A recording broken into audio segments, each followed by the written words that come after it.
പെണ്ണുങ്ങൾക്ക് ഒറ്റയ്ക്ക് ജീവിക്കാൻ പറ്റും, പക്ഷെ നമുക്ക് പറ്റൂല. നമുക്ക് അവരില്ലാതെ പറ്റില്ല, അത്ര തന്നെ. Jaya Jaya Jaya Jaya Hey was an absolute surprise. We have definitely witnessed the cinematic unfolding of this concept multiple times, but it is the treatment of this film that makes it worthy of applause and remembrance. And to further analyze and appreciate the treatment of this film, I'm going to talk about subjectively the best scene of Jaya Jaya Jaya Jaya Hey. And I guess the thumbnail of this video has given a clear indication of which scene it is going to be. I did enjoy watching the entire film, but this scene stood out the most because for me, whatever happens in these moments is the biggest twist in the narrative that nobody expected. To be honest, this entire scene has been executed like a massy moment from the blockbuster masala movies, and I truly mean that in a good way because I'm sure that this scene did make you happy and you must have expressed your happiness with whistles and applause. Now let me ask you something. Why did you feel happy about this scene? In fact, why did you care for Jaya giving a beating to Rajesh? Why did this scene feel so good that you could not stop rooting and hooting for Jaya? Yes, she is the protagonist, but what is it that you exactly feel about her, especially after witnessing her actions in this scene? The word protagonist comprises three parts. Prot, which means most important, agony, which means pain and suffering, and ist, which is simply used to create nouns. To create the right kind of agony in the character to become a protagonist, you can either create an unfulfilled desire or someone, including destiny, has harmed the character in some way. The reason we attribute a character as the protagonist is because we care the most for the pain and suffering of that character. In the case of this film, the protagonist is a girl named Jaya, who was forced to become a woman too soon in her life. In fact, her life was never meant to be hers. But finally, after facing a lot of emotional obstacles, she decides to regain ownership of her life. She finally decides to retaliate against all the humiliation, patriarchy, and hypocrisy that snatched the right of being a human. So the emotional response that the makers try to elicit from the audience with the help of this scene is empathy. We are made to feel empathetic towards Jaya, which makes us support her victory. Let's try to break down this scene and see how the makers arrive at this situation to achieve this emotional response. But let's do this in a non-linear way because that's how it gets really interesting.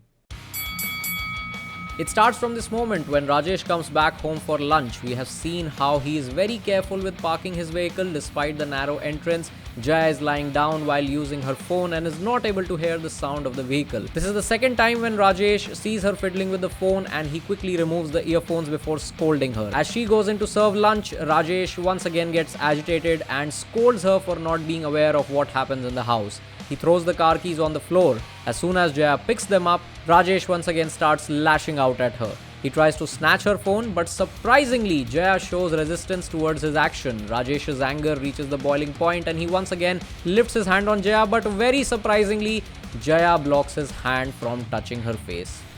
This exact moment is the beginning of that emotional response that the makers want to elicit from the audience: empathy. The reason why this is an unexpected act of rebellion from Jaya is because previously on Jaya Jaya Jaya Jaya Hey, Rajesh had displayed the act of physical violence for the first time from this moment onwards when Jaya did not cook exactly what he likes to eat every single day, every single time. To apologize for his mistake and cheer up his wife, he decides to take her for a film and dinner date. But it seems that he is still not willing to give up his hypocrisy. He once again orders the same idiyappam and chicken curry. He promises that this won't happen again. However, we immediately cut to the next scene when the exact same incident happens again. And to make up for his mistake, he relies on the exact same leisurely activities of watching a film and eating out in a restaurant. The food remains the same, idiyappam and chicken curry. The act of violence doesn't stop and remains the same.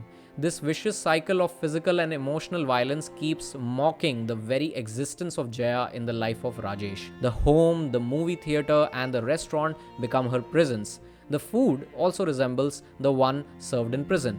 The exact same.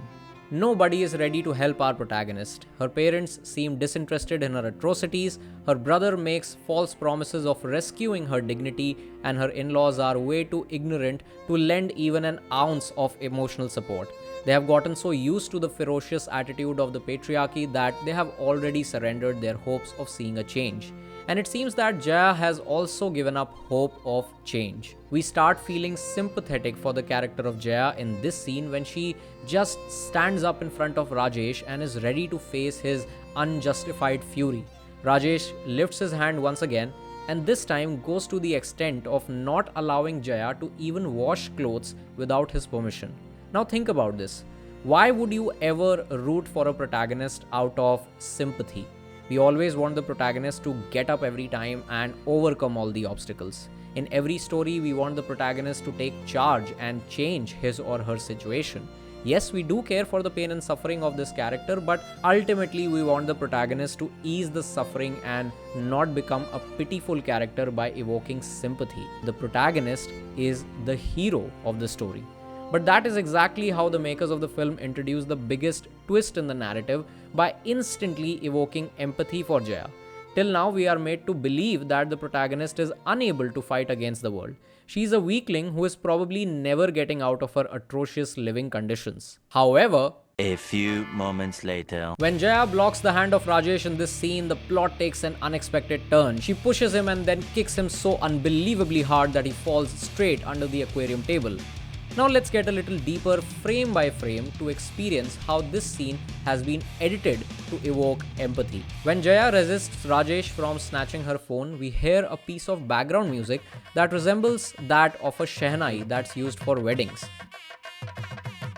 It represents the dynamics of a traditional orthodox marriage in which the bride is supposed to follow the orders and the brash nature of the husband. But when she blocks the slap, the same tune is now played mixed with modern beats that transform the nature of what it conveys. Jaya is not that mute wife anymore. She finally breaks her shackles and decides to put an end to the perception of being a pitiful woman. As soon as Jaya kicks Rajesh, we get a clean single shot captured with a dolly zoom. The film utilizes clean singles to depict Jaya's loneliness. But I think with this dolly zoom, the makers hint for the first time that she can actually retaliate.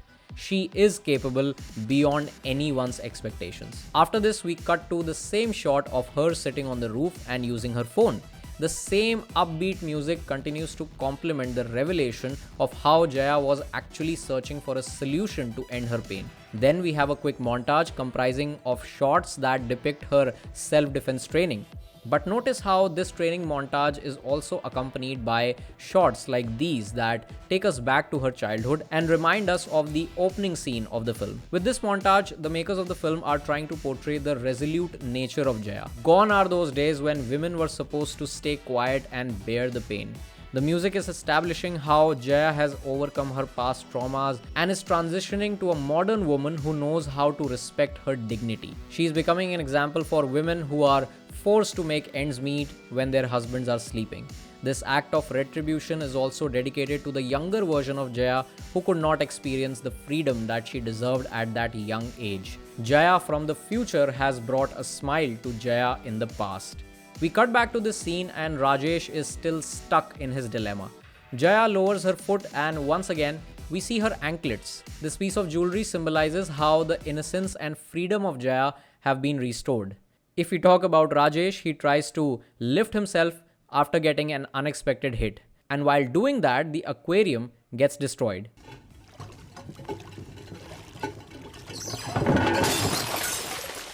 This is another addition to all the things that have broken till now, including his vows of marriage. But guess what? This is the first time when Rajesh is actually responsible for the damage compared to how he went berserk previously without actually claiming any responsibility. And if you notice carefully, every time when Rajesh slapped or misbehaved with Jaya in the past, we mostly had their wedding picture in the background adding a flavor of dramatic irony. It also symbolized the utter disrespect and disregard for the relationship exhibited by Rajesh. However, this time, when Rajesh pays the price for his behavior, we don't see that wedding picture anymore because in reality, it means nothing.